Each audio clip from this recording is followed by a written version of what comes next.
Samantala mga kasama, sa ibang balita naman, Department of Agriculture binabantayan din ang presyo ng mga agricultural products sa gitna ng pananalasa ng mga bagyo na pinalalakas ngayon ng habagat. Detalye mula kay Radyoman Mike Guyagoy. Mike! RNN Live Report! Mahigpit na binabantayan ngayon ng Department of Agriculture ang presyo ng mga produktong agrikultura sa harap ng epekto ng mga bagyo at malawakang pagbaha. Nagpaalala sa Agriculture Assistant Secretary at Spokesperson Arnel de Mesa na kung tataasan man ang presyo ng mga agri-products, hindi dapat ito aabot ng hanggang 10%. Sa ngayon, sinabi ni de Mesa na batay sa monitoring ng DA, marami ang supply ng bigas.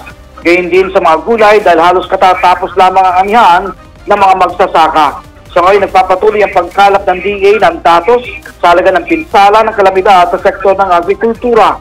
Solintala, nasa 454 million pesos na ang halaga ng pinsala sa agricultural sector at 8,256 metric tons ang dami naman na pinsalang produksyon.